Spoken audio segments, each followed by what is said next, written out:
Welcome back to the Blindsiders. I am Ben here with Dylan and Brian to talk about episode number 5 of Survivor 50. It's our first double boot episode. Well, I guess technically episode 1 was a double boot, but our first proper double boot episode that was designed as a double boot with 2 tribal councils, 2 eliminations, a lot to talk about. I think all of us were probably a little surprised last week with Mike going, but at least for me personally, I came into this episode expecting the 2 people to get booted to be Angelina and Charlie, and they were the 2 people that went. So not a ton of surprising stuff in terms of the outcome, but a lot of fun stuff to talk about on the way to that outcome.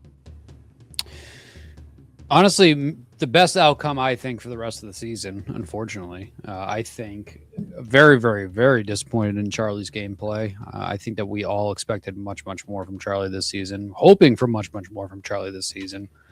And we did not get it. Kind of the same story for Angelina. I think that we all had higher expectations for what Angelina could do, but I'm happy to see both of them gone because I think that everybody else that's left in this game has played the role or played a part in the story that I want this season to shape up to be. And I think we're looking at a very, very good post-merge. So I think tonight was the ideal situation of 1, we needed to eliminate people, and 2, I think that they honestly took out 2 of probably the weaker players that were left in this game. So sad to see Charlie go. Wish he played a better game. Sad to see Angelina go. Wish she played a better game. But I think it was the right thing for the fans and for the game, and I'm excited for the merge coming up.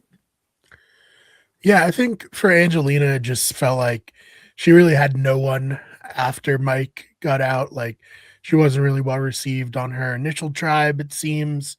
And as for Charlie, I think he could have potentially been fine if they didn't swap in this particular way. But I do like the move quite a bit from Camilla to team up with Suri and Rizzo and kind of go forward with that. And I think we're setting up like a fairly interesting clash of like this Coach, Joe, Colby coalition, whoever they get around them, Steph probably, versus Genevieve.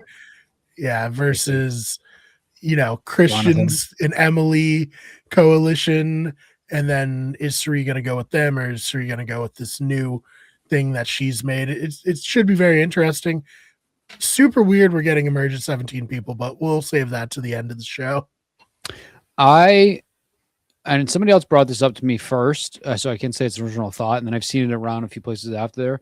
I think there's a good chance that we have our faux merge and only 14 people actually make the merge at the end of this episode, and we have 3 eliminations. That's like my hot prediction, not my original thought. My brother brought it up to me first. I've seen it on the internet since.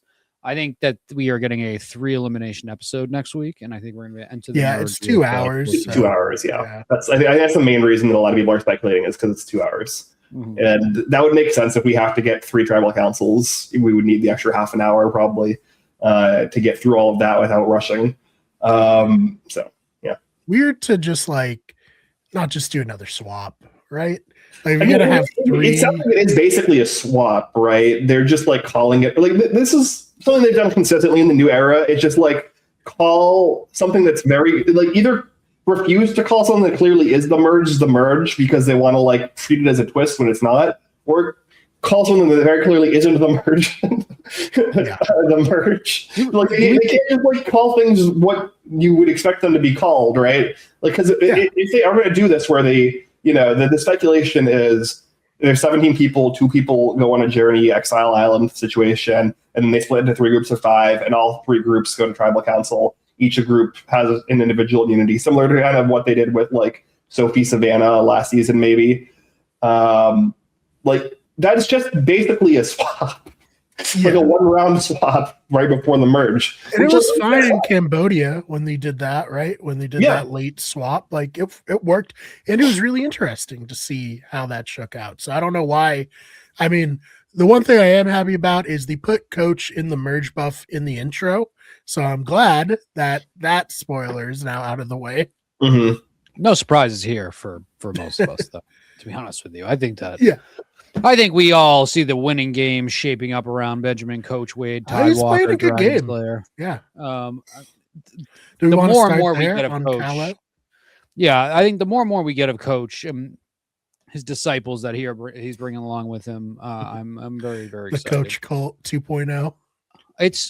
Listen, these challenges and these tribals are electric. Like, you really don't know which way they're going. The edit's been great. I feel some type of way about Survivor watching it live that I have not ever, right? Since I've started watching live, officially caught up with everybody at season 41. So it's been a very, very entertaining watch. But the first time Coach goes to tribal that his name gets brought up, I am going to be sick to my stomach. I'm very, very nervous for that. Yeah, we got some great Coach content in this episode. Like, obviously, him giving Joe and Colby his ancient Japanese lore Dungeons and Dragons nicknames. No, it's not Dungeons and Dragons, Ben. He made that very clear. Very much not Dungeons and Dragons nicknames, definitely.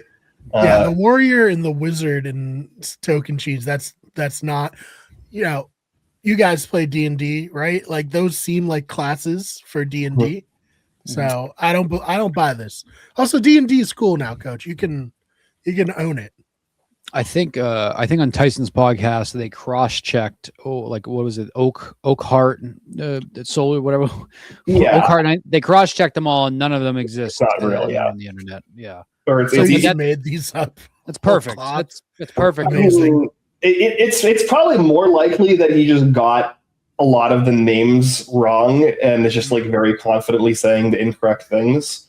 But I'm gonna be wrong. Be confident, I guess. Yeah, I mean, this is a guy who like pretty regularly will butcher quotes or misappropriate them to the wrong people. So like, not a surprise, I would say. No, that's true. But yeah, I mean, we also got some good content from Coach in terms of like strategically. We got like this interesting aside where everyone on the tribe is like very clear that Aubrey is at the bottom, but then Coach has like a moment where he pulls Aubrey aside and is like, saying that he might look out for her, trying to essentially say like the people at the bottom can be valuable. You pull them in and you show them some amount of you basically like hand them some kind of olive branch. I thought that was like pretty insightful.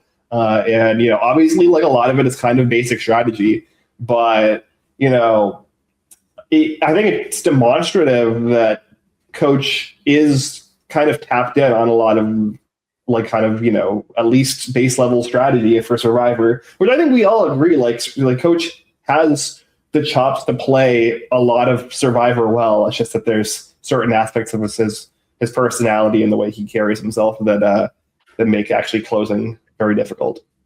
I think he's learned. I think that, and that's kind of the theme of the season for everybody, is they're either completely haunted by their past of things that happened in Survivor, or they're completely learning from it. I think Coach and Ozzy and Colby are probably three of the biggest examples of that, because we've, the evolution of the game from when they first started playing to now, and how they've had to adapt and change. And pretty much all of them have had things that they've regretted that have happened in their game recently. I think that Coach is learning from it. I think that he's still very much the Dragon Slayer. I think we're going to get some of the Dragon Slayer. I think that will. No, he's the Tidewalker now. Tidewalker, yeah. But I think we have a Dragon Slayer Tidewalker on our hands, which I think is basically Benjamin Wade embracing both being the Dragon Slayer and being Coach and being like a real human being. So that's why I think it would be a very, very a great winner's arc and a story overall of like the entirety of Survivor. Is like when you look at where Coach was in Token Cheens, and then where he was in Heroes versus Villains, and then South Pacific, and then kind of capping all that off with a win would just be electric. Like, I joke about like being like a Coach disciple and like part of the Coach of Colt, which is maybe partially true, but I think just as a fan of Survivor, I think that his story of if he can manage to win, when you look at where he began and when you look at how he got to where he is now in 50, it would be great. And it really, like, I think it would sum up a lot of the reasons we love Survivor. Like, he's a ridiculous person, but at the same time, he's a great player. And I think that he's able to flex that more now with the knowledge he has had about being maybe a little bit more self-aware, while at the same time being genuine to the Dragon Slayer. I don't know if people there on the island are taking him as seriously as I hope they are, or if it's kind of like becoming a joke that like, oh, we're playing with coach, like coach is just being coach. And I just hope that does not bite him in the butt if we get down to final tribal. And that's kind of like people don't respect the game that he's playing. That's like my one concern with coach is that everybody there, it's like a meme to them almost, like maybe not the players like Ozzy and Colby and Sari, but I think like a lot of the younger players that it's almost like a meme that coach is there and like the things that are happening. Like, oh my God, I want to play with coach because coach is coach. But I think he's playing generally a very smart game. I really do. I really think that he's playing probably the best game to this point that he's played. I think even outside of South Pacific too. I think that where he strategically has put himself in this game, in this situation now, I think is the best spot that he's been in since in any of his seasons. Yeah, I mean, my issue with where he's positioning himself right now, I mean, this is like way down the line, right? Like, he's again creating kind of an honor integrity alliance, and I do legitimately think he could beat Joe in a jury vote. I think that Joe is not widely respected by this cast, and if he were to basically play like kind of a rerun style game of 48, I don't think a lot of people would be jumping out of their seats to reward Joe. But I think it would be at very least a toss up between him and Colby. And so like I think he kind of needs to find a third person that he can sit at the end with.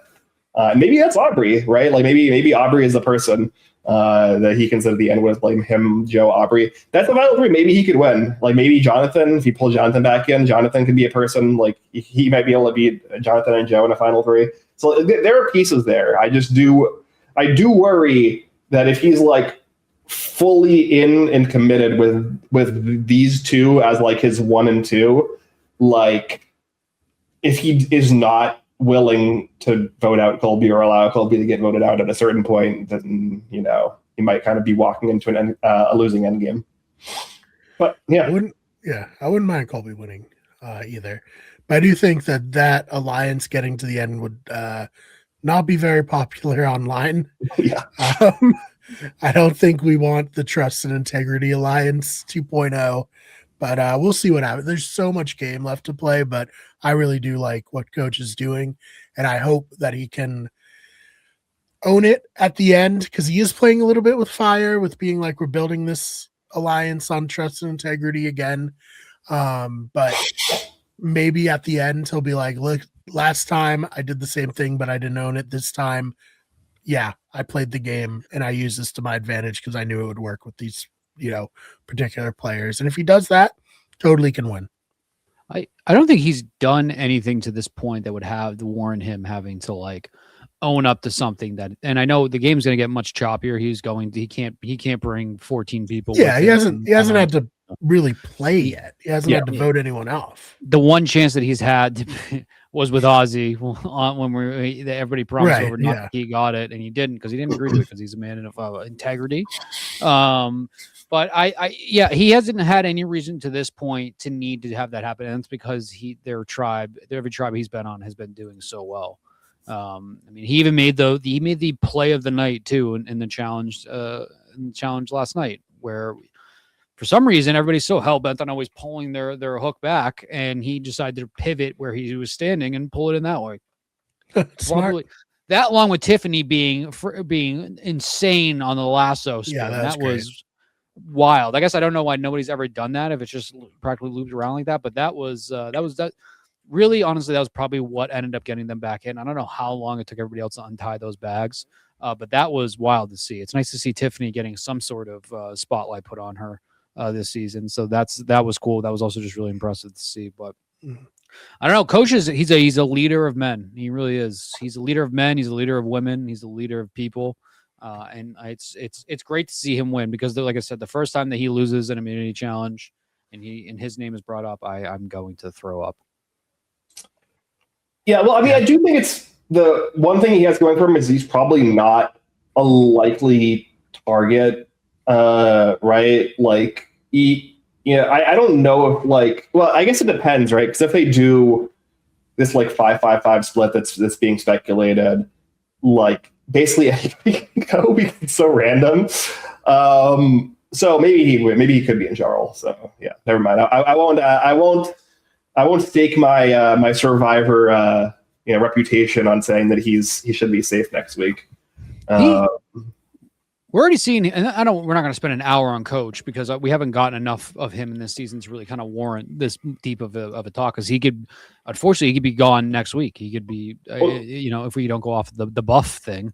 Well, we've gotten a million things from him, despite the fact that he's never even gotten close to going to a tribal council. So he's definitely meant to be like. Obviously, I think you have Coach last season, you show Coach, but I think he is likely to be like a pretty key character post merge. So I think /hope you're right. I think him going to Aubrey shows him growing as a player, because I feel like other seasons he would not go to Aubrey. He'd realize that Aubrey is the wounded bird that he needs to put out of its misery. Seems like a lot of players. I feel like what was it?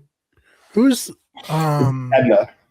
Edna, yeah. It kind of reminded me of Edna. Yeah, it's very Edna-like. Yeah, fair enough. But yeah, let's talk about what was it, Sela, the Orange Tribe, or do you want to talk about the Pink Tribe? I'm open to either. I feel like more of the story is honestly with Sela, so I'd be fine to go with Pink is Christian and all that. Right? Yeah. So we got Ozzy crashing out. Awesome, love it. He's always good for a good crash out, and this was great because they showed Cochran and Christian saying the same lines to him to placate him after it, and I mean, Ben, what do you think of that? Well, I think it's quite funny because that comparison that was being made, because while they were saying the same things, I don't think that it was an appropriate comparison, because I don't know if you guys would agree, but in South Pacific, I would say Cochran didn't mean what he was telling Ozzy, whereas I think Christian did mean what he was telling Ozzy and was legitimately confused why Ozzy was upset. So even though like the words were the same, I don't think the like intent and the like behavior and the feelings were the same. So maybe that's, I guess, why, right? Like it, didn't work for Cochran to do damage control in that situation, and it did work for Christian eventually. Daryl, what's up, Daryl? Good to see your name again. Ozzy getting mad Ozzy also got mad in Micronesia famously multiple times, and pretty much the only reason he didn't get mad in Cook Islands was because he was never on the wrong side of anything. It would have been more alarming if Ozzy didn't act like Ozzy. I think that would have been because if I'm Ozzy, I would be mad, but I'd understand. But I also think like I would have been far more. Ozzy was very confident in the position he was in at that point, where I would feel like I would have been far more nervous if I was in Ozzy's shoes heading out of that. And I think that Ozzy is sometimes maybe delusional to his stance in the game. And it's like him asking Christian for the shot in the dark. One, shot in the dark. It's sometimes you forget it's in the game, and then when it's brought up again, you just roll your eyes. It's shot in the dark. The fact that it's still there. I guess I understand Christian's hesitancy not to want to give him at first and be annoyed by that, but Christian, like nobody was playing their shot in the dark that day. It was kind of like, it was almost like an Aussie, like read, like I had to play New Era Survivor for Dummies book before he headed out here to the island. He's like, oh yeah, shot in the dark. Like I don't get that from him. I thought that overall it was a nothing for Christian, and he had literally nothing to gain from it and everything to lose from it by not giving it to Ozzy, because you would have just got another Ozzy hissy fit if he didn't do that. So Ozzy is still Ozzy. That's like same thing as Coach. They've hopefully maybe learned from their mistakes in their games, but they're that same player is still there in some capacity. And I think it's far worse with Ozzy than it is with Coach. Yeah, I mean, for me, I get like I kind of see both sides of this a little bit, because was Ozzy throwing a bit of a hissy fit? Yes, but like. Should he have been that publicly throwing a fit? No, it probably would have been better strategically to not do that and to like try to like, at least either pretend or handle things privately. But also from Christian's perspective, he seemed very surprised that like that Ozzy was just reacting this way, which I think like both demonstrates that Christian doesn't know anything about Ozzy as a player, even though he's played 4 times and Christian is supposedly supposed to be a fan of Survivor. And also, like, even like if it wasn't Ozzy, right? Like, you leaving somebody out of a vote is always going to be a risk that they're going to feel some type of way about it. They're going to, you know, start to distrust you, feel like they're out of the loop, feel like they're not included in the primary decision-making fulcrum that's going on.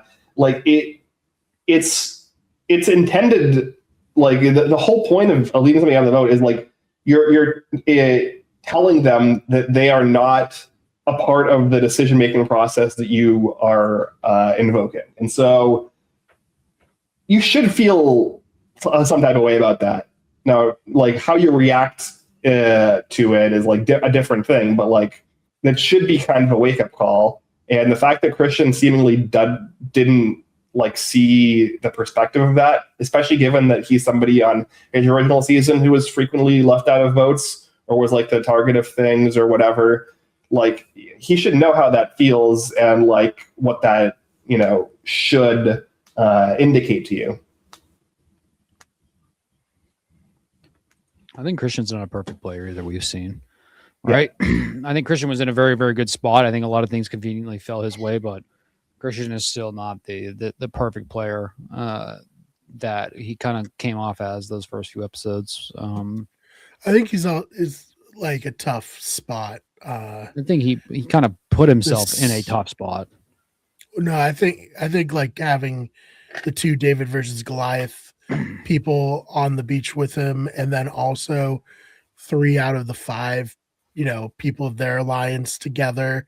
Like, you had Q, and that was easy. Q wasn't entangled at all.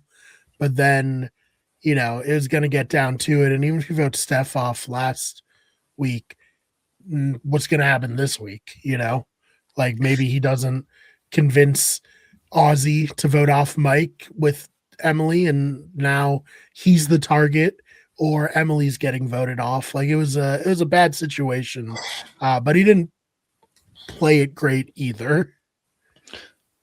But it was always gonna, like, fail for him, I think. It's easy to Monday morning quarterback the situation, and I know we did it last week talking about that decision to vote out Mike. I think Christian gets analytical, but I think Christian plays very, very emotionally a lot of the times. Like, you talk about a player like Ozzy who plays very, very emotionally a lot of times. I think Christian is an emotional player. I agree, Daryl. I think that Christian is a very, very good player. I think that Christian's playing a very good game up until this point. I'm just a little bit nervous of his path that he has set forward for himself. I do think, like, Christian and Ozzy, if they turn this around into a team up, that could be very beneficial to them. Right. I think Emily, for the most part, I was big on, I was going on Emily last week for some of her decision making. She seems loyal to Christian, at least right now. So I think, like, especially when we get Devins and Christian back together and Emily, and if they pull Ozzy into that kind of, like, weird situation, then Ozzy maybe has Sari and then Steph, which, by the way, I think Stephanie deserves a lot of credit for how she's managed to keep herself in this game and kind of, like, not be the easy boot that I just figured she would be at this point. And she deserves all that credit, which I think it's kind of surprised me because I wasn't super high on Stephanie heading into the season. It's like Christian could very easily create his own, you know, it would be far more of a democracy than the coach gang is going to be once we kind of get that clear split between 2 factions at the merge. But I think Christian could put himself in a very powerful position after this merge if he pulls in the right people. I'm just, like, he has shown himself to be emotional now, and, like, he can play emotionally while still being analytical. I'm just not sure if that will affect him overall once we get to the merge and him having to kind of reel in people that he maybe didn't want to originally play with. Yeah, and I think it's hard. Like, Mike and Ozzy seemingly were friends. You know, Mike said that Ozzy managed a restaurant that he went to a lot. What can Christian do about that? Like, you know, it's something from before the game. The best thing would have been, you know, to get Mike and Angelina out cleanly, but because of the prior relationship, and that's just something that these returning player seasons are going to have, you know. Mm-hmm. I think it's also tough like, I get it. They're friends. But when they played Survivor together, Mike and Angelina voted Christian out after working with him. So, like, how much are you going to, like, would it suck more to vote someone off like that and be like wrong because they were going to work for it? Or would it suck more to be like, oh, I'm going to work with them for real this time and then get got a second time? You know, it would be harder for me to live with a second time that happening than me being like, okay, Mike and Angelina are going to take this really personally and not be my friends anymore. Oh, well, you know? Yeah, I mean, I guess from my perspective, I just expected there to be more pre-merge to like with this tribe, and so from that perspective, I think getting Steph first it kind of like was a way for Christian to kick the can a little bit and kind of give more space to guarantee more consistently that you get down to at least 3. But with the like super early like merge, fake merge, whatever this is, it seems like he's kind of gotten bailed out a bit by some of his like you know 100%, by some of his like you know not suboptimal decisions. And I've also been vocal that I think that Emily outmaneuvered him and outpositioned him in this tribe. She's you know, if they go to another tribal, she's not going anywhere, you know? Yeah. Both like with her relationship with Ozzy and then also just like kind of being an information broker to try to keep herself socially within a central position. It's just like, I don't know. I'm going to continue to glaze Emily until I'm proven wrong.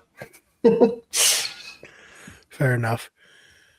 Well, you know, Angelina, sad to see her go. I was looking forward to her playing this season. I wish they showed more of her. I don't understand why they didn't even show her reaction to Mike getting voted off. Like, you would think that would be more important than Ozzy's, but I guess if she's going right away, maybe they're like, we don't want to spend time on this for her. But, you know, disappointed. I know she's been very vocal in her exit interviews about being disappointed about, you know, the women of the cast not getting very big edits. And I do think that's fair. And something we've talked about in the new era is like, you know, the game being a little bit against women in some ways, just by having the 3 tribes, 6 people format.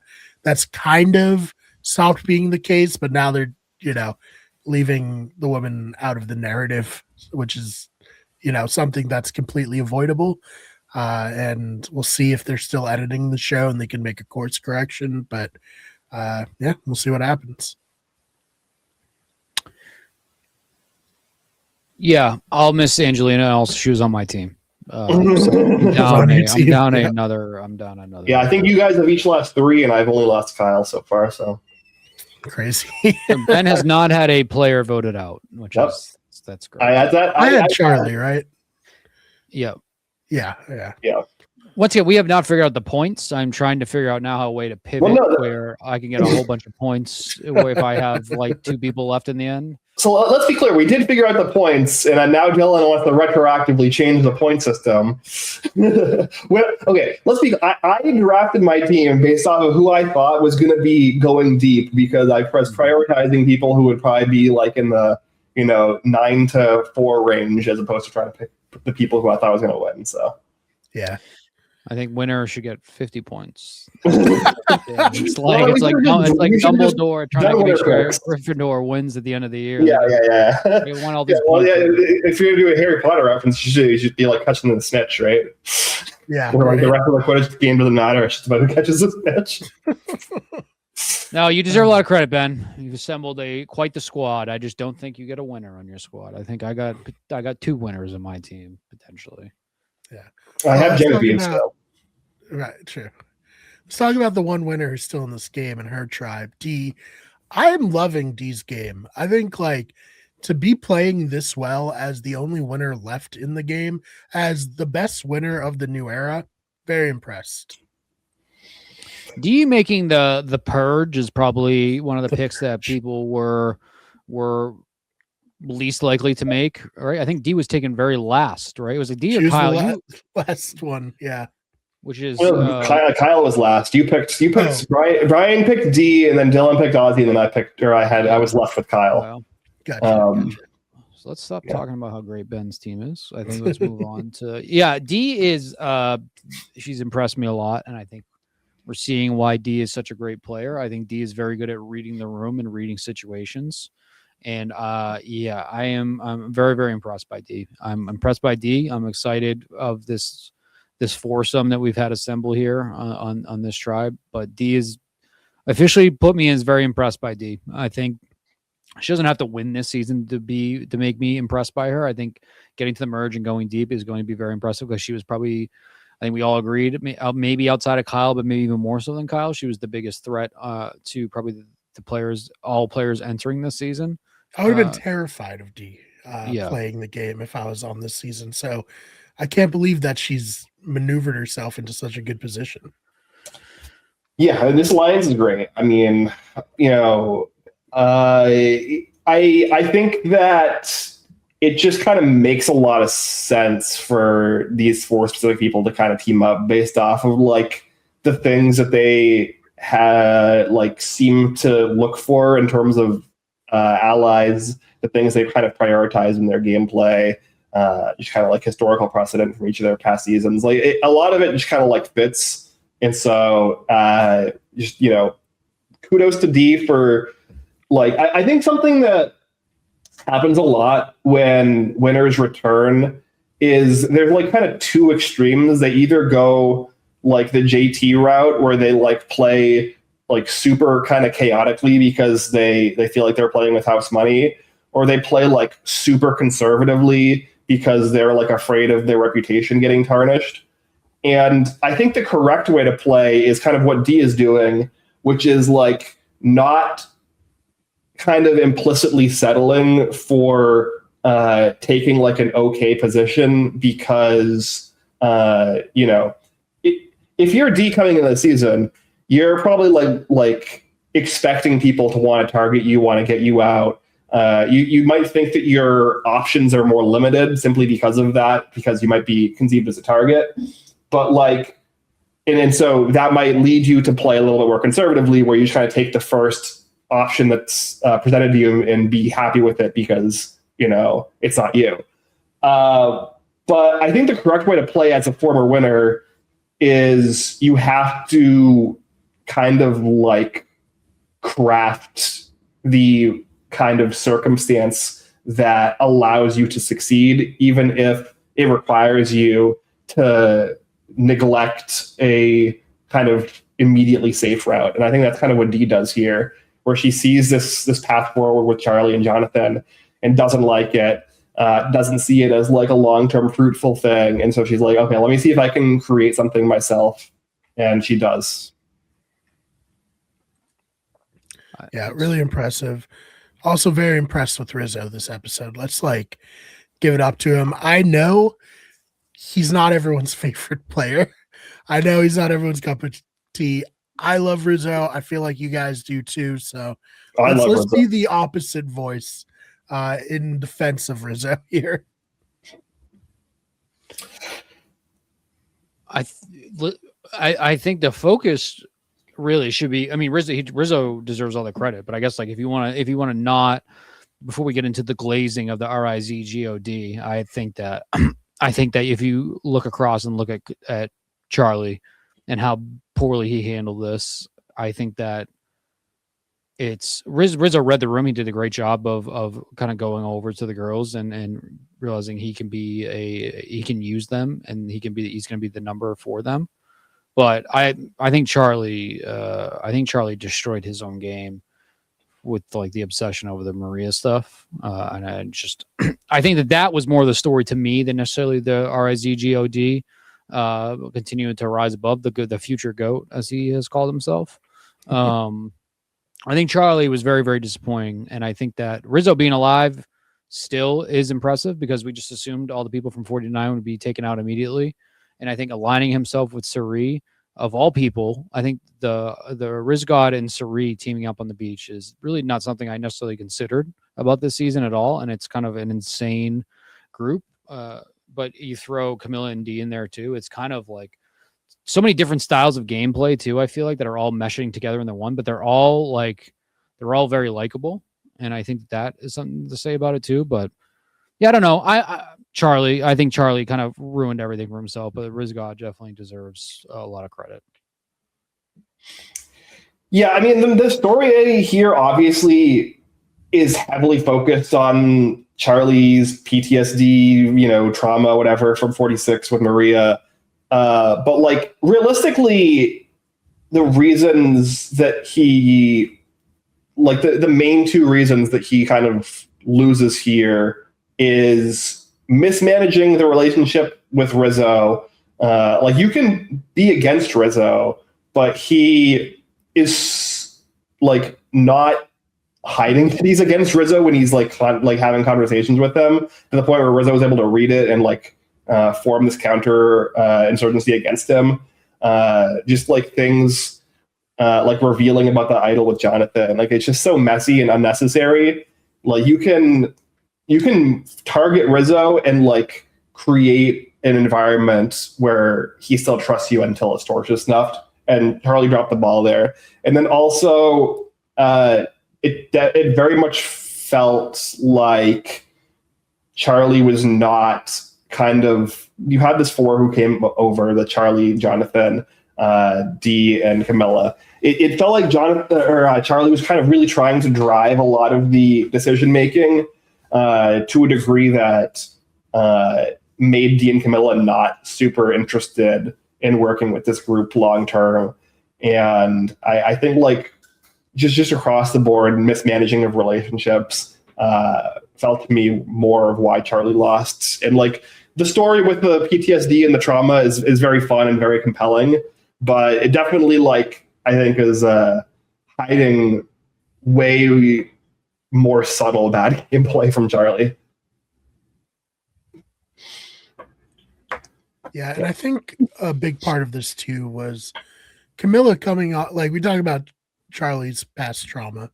Camilla coming off of last season where things were going pretty well, and then she kind of got like roadblocked by this bro brigade, and she, lost all maneuverability because Kyle rightly saw that this was the best thing for him.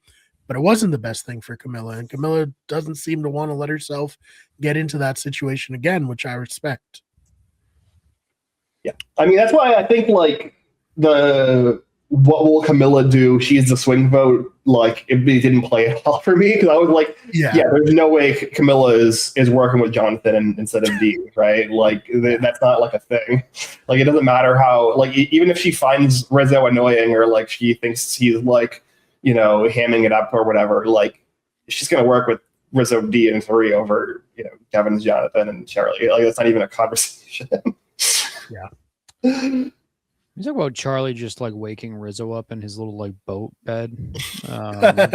Like it's like his Survivor version of like when you're a kid and you have like the little race car bed. It's like Rizzo's on the beach. I don't know what was going on there. I don't know what was going on with Charlie, man. That reminded me of the Family Guy bit where it's like I have like a William Dafoe underneath my bed, and like William Dafoe like creeps out from behind. He's like, "Hey, you asleep yet?" And he's like, "All right, I'll check back later." And he scoots back in. Brian, clip that on TikTok. If you're watching this on TikTok right now, that clip just played, and Brian edited that in. We'll see how that goes if that actually happens. They just put more work on Brian's plate. That was very that was very strange. And it was brought up on Tyson's podcast that if somebody who I know is pretty much against me and who I'm not working with wakes me up in the middle of the night when I'm probably like, for the first time after tossing and turning for 4 hours, I just fell asleep for 15 minutes. And you're going to wake me up to ask me if I told Jonathan about if I had an idol and not to worry about it because you went ahead and just told Jonathan for me. I would be so fucking annoyed with that person. Like I think Rizzo handled that very well, and I would have gone a little bit further than do Operation Bad Blood. I think that was just an insane move from Charlie. Just crazy. Like I am glad that he's not over the Maria thing because, like, I was upset, so I want the actual person it happened to be upset. But you can't let it ruin your game like this. Somebody else brought up, and I'm watching Second Chance right now, rewatching it. I'm actually towards the end. Somebody brought up that it's a similar story to Fishback and Joe, and maybe for different reasons, but it really is where Fishback was so traumatized by what went down with JT and Token Jeans that he saw Joe as being JT 2.0 and let that overtake his game and wanted to get Joe out. And I think Fishback probably played a little bit of a better game in Second Chance than Charlie played here in Survivor 50. But it's like it is a very interesting comparison because it like you let it completely consume your game and it ruined you. And I really wanted more from Charlie this season, so it sucks. Yeah, and I think Daryl, go ahead, Brian. No, go ahead. I was just gonna call it Daryl's comment about Rizzo giving him the ick. You're not alone. I'm trying to convince like my family to like Rizzo, and they're not having it either. They don't see the vision, and I think you will though eventually. Star IZ God. This is a pro Riz God podcast. I think we're really yeah. Look, if Sari is gonna marry Rizzo, then that should be good enough for Survivor viewers. But yeah, going back to the Steven thing, I think that the big thing here, and I kind of want to jump in as we talk about specifically this tribal council and the discussion that happens, is that in Cambodia as well with Steven, it wasn't even like a similar issue with JT, right? Like it was 100% like an emotional reaction because the whole idea of what happened in Token Chains with Steven and JT was they were aligned, they were a duo, and they were like headed into an end game together. That wasn't the case with Joe and Steven. It wasn't like Joe and Steven were working together and as like a duo making the same kinds of moves, but like Joe was better in challenges and like better like socially. Like it just wasn't a comparable situation. And that's why like that kind of an emotional reaction to an assessment of your previous game is just not great. And I think like the big takeaway from this tribal council discussion that happens in this episode where they're all like, Rizzo, you don't know until you see your season back. You don't like you haven't seen all of the mistakes that you made and people talking behind your back and the fan reaction and all of this. But like that also means that Rizzo doesn't have as much baggage coming into the season to kind of learn the wrong lessons from his first season. Like he's just kind of like, coasting off of the energy that he has already had.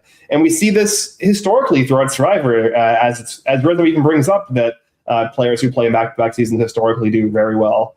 And the whole idea of like a Charlie coming back in, having seen his season and gone through it and experienced the trauma with Maria, that's like directly a cause of him misplaying this season. So yeah, I don't know. I think like many times players will play Survivor relatively effectively their first season and then lose because Survivor is an imperfect game that has variance, and they'll try to look for a reason why they lost when the reason is just like it didn't work out, right? It's just, but like everyone is like searching for like a reason or searching for like a way to improve their gameplay or like not make the same like perceived mistakes. But realistically, most of the time when you're being invited back for an all-star season, you maybe have like one or two small things you have to like slightly adjust. And you usually don't have to make that big of an adjustment, and people come in with like a huge misunderstanding of why they lost their first time. Yeah. Charlie's upset about something that is not even true. Sure. It's going to be he's going to feel very silly. And I think that's the other thing too, is I think that he's going to feel very silly. And he seemed like very emotional in his confessional at the end after he got voted out. Like I think he legitimately was having like PTSD from everything with Maria. It's like, it's very unfortunate. Very, very unfortunate. I think he came in like the worst spot to be in, the you should have won your season guy who didn't win his season, because you don't have the $1 million, but you got all the baggage that comes with being a former winner. And I think like he came back and getting so close, being one vote away from winning, and putting all this pressure of like living up to the expectations of the fans. There's so many people are like, you should have won, Charlie. You're so great at Survivor. To go out like this probably hurt a lot. I know, responding to Daryl, I know Rizzo said that him and Sophie were the closest ally, but like, I guess maybe personally, maybe he likes Sophie more, but him and Savannah were the allies from beginning to end of that season. Like Sophie came in, because Sophie came in, like was it at merge or when they had the first tribe swap? It was something like that, right? I think the swap, yeah. Yeah, I mean, it doesn't matter, right? It's completely inconsequential to like the kind of narrative that Charlie was trying to paint him into, regardless, because like it wasn't the same scenario.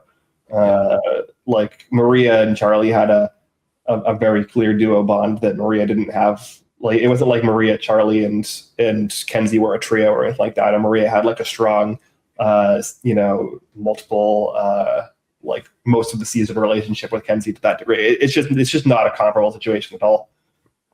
It's also for just to get like, I couldn't tell if it was just like the edit. Like it's one of those things that typically in other seasons that if it was something that was brought up this much, we wouldn't see it on the final product that gets shown to us each week.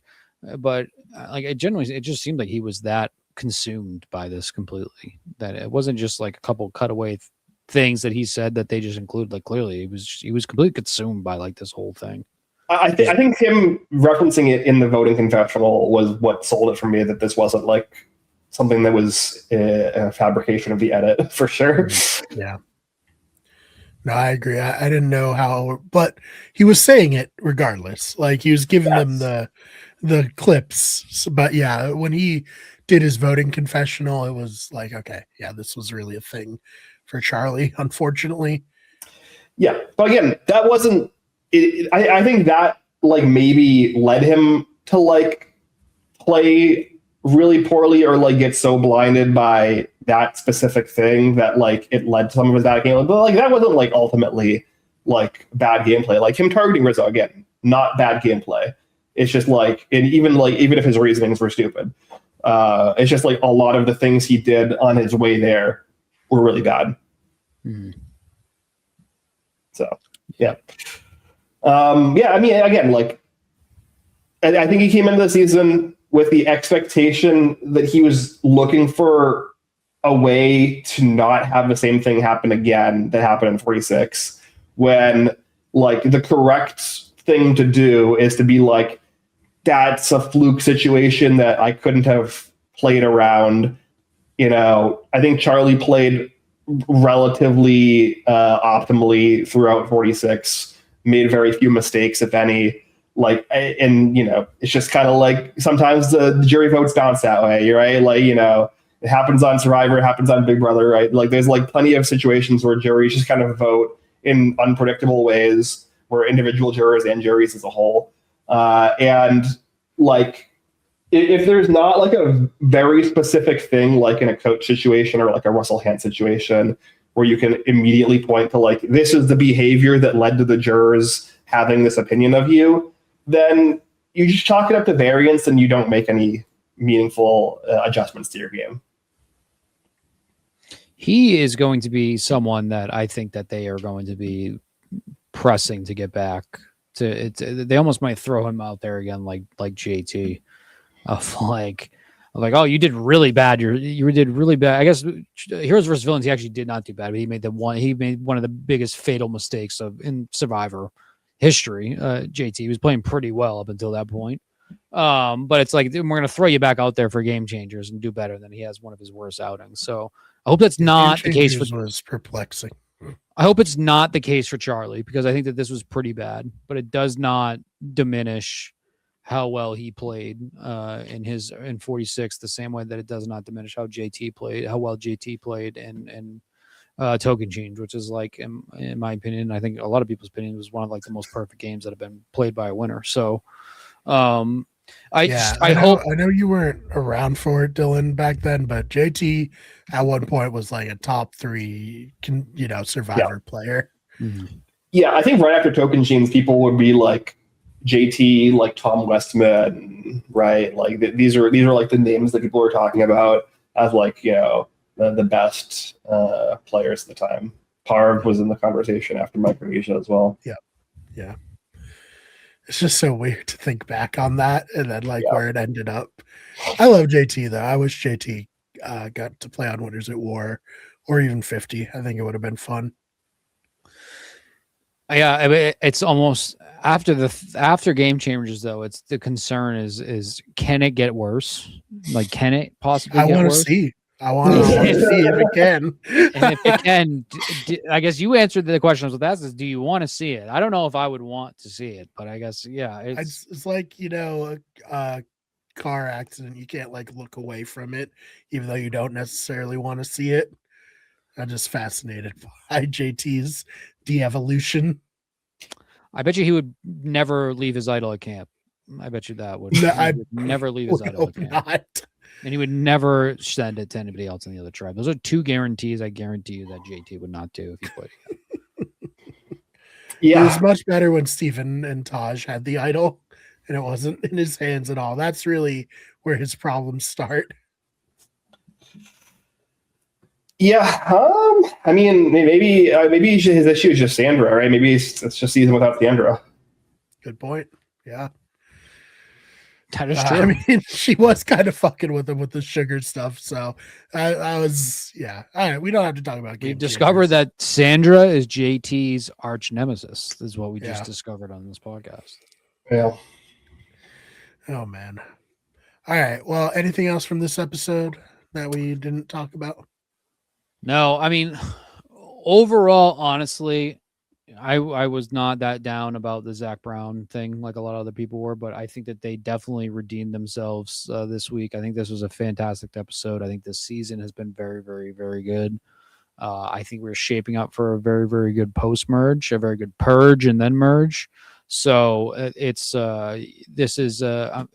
so far this is delivered. I think the boot order has been like somewhat ideal for the most part. I wish we had Q still in the game, honestly, but I think for the most part, some of these players that we've had out, we kind of expected to be out at this point, or we maybe didn't expect them to go that far, but we wanted a little bit more out of them.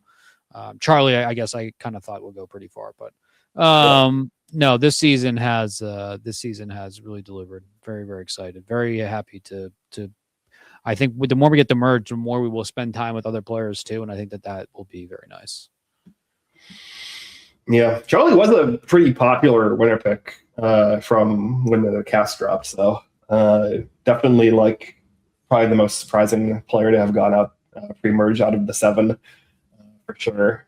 I'm disappointed by Angelina. I just didn't necessarily think that Angelina would go super far, right? I think I took her second to last round or third to last round.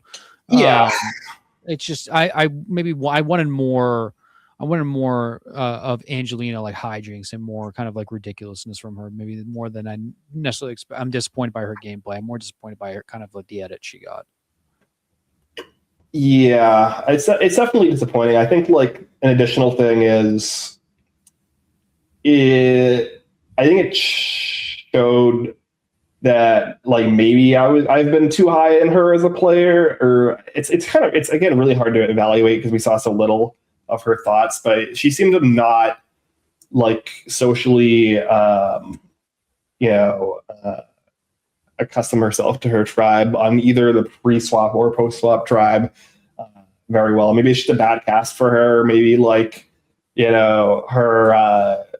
maybe it's a situation where her legacy kind of precedes her, and a lot of people wouldn't want to work with her for that reason. But I don't know. I think when women get into motherhood too, I think especially more than when men get into fatherhood, I think when women get into motherhood, they're just naturally significantly more mature than they were before motherhood. And I think that that's like a big thing too. She's probably far more understanding and patient with people than she was on David vs. Goliath. And I think that she also doesn't maybe want to embarrass herself and looks back at some things on David vs. Goliath and finds it a little bit embarrassing, even though it kind of made her a star. So it's definitely understandable. I think you're right, Ben. I think you're maybe asking too much to have the same person from was Dave vs. Goliath almost 10 years ago at this point, right? Close to she was in her 20s then, right? Like, so you change a lot. Yeah. So I love Angelina. This didn't hurt my opinion on her at all. I would still love to see her on other shows, The Traders, something like that. I think she could still give good TV. I think she would be fantastic on The Traders. I didn't really consider that.